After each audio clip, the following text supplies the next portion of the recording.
Nottingham Forest have been handed a 4-point penalty for violating the Premier League's profit and sustainability regulations, Gab. Does this sound fair to you, the 4 points? I mean, Everton got 10, then reduced to 6. Yeah, it does. One of the big things here has to do with they sold Brennan Johnson in the summer for 60 million, and apparently they were short 43 million, but they sold him, after July 1st. So they're going to appeal based on that. I don't know, but we'll see what the lawyers say and whatever. But I think, the closer we get to the end of the season, the more impact it's going to have on the table, because the more positions are going to be solidified. Looking at this now, look at the bottom of the table. Brentford 26, Everton 25, and bear in mind they could have another points penalty coming their way. Luton Town 22, Forest 21, Burnley 17, Sheffield United 14. Bottom three go down. That draw between Luton and Forest is just so huge this past weekend. So I hope they're not doing this so that we can have an exciting last day of the season. Last few weeks of the season. No, honestly, if you were really cynical, just look for decisions going against Brentford. Look for the point penalty for Everton. Look for Burnley and Sheffield United getting a little bit jammy.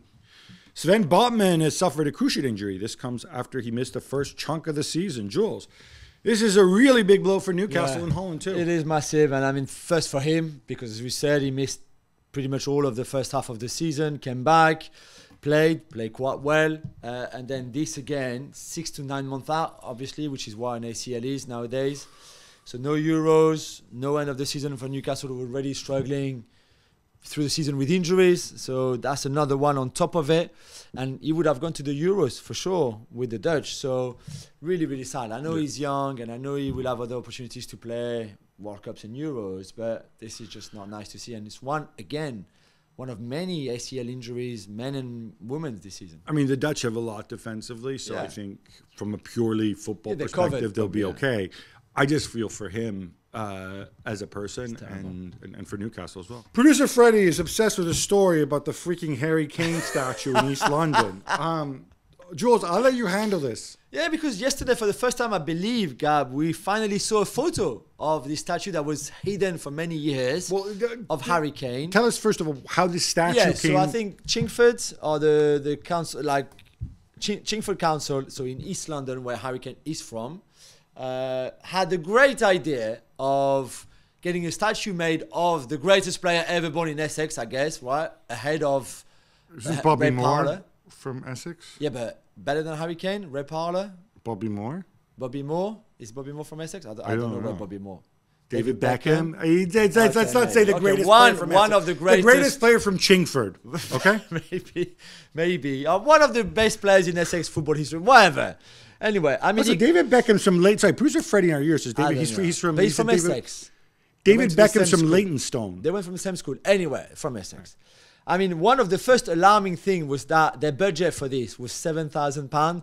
So I could have told you even before this was created that a statue worth that little would not have been great. And by the way, it's not a small statue, right? It's a normal size. It's a life-size statue. Yeah, okay. Like the one you see outside Emirates, for example, of like Thierry Henry and Arsene Wenger, Dennis Bergkamp, etc., etc. Except that this one is horrendous.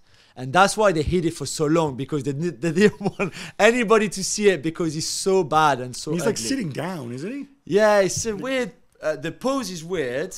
But again, it doesn't look like him. It's really badly done. A bit like the Cristiano one that they still put up in every sense of the word outside Madeira Airport. So I think the difference with the Cristiano one is I think Cristiano likes the Cristiano one. Yeah, Cristiano likes everything by himself. Sorry, but the Cristiano one is clearly stylized. It's not like it's a natural. It's like a stylized still ugly version of Cristiano's face. I know, but the Harry Kane one, honestly, I don't know. Do you know what it looks like?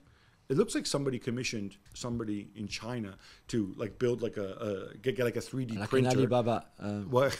Delivered by Alibaba. Worse, like Temu or something, and went and got a 3D printer, and they just made a plastic mold out of it. Harry should buy it. Harry should buy it. Give a bit of money to Chingford and put somewhere in his garage. And that's it. I don't know. This is ridiculous.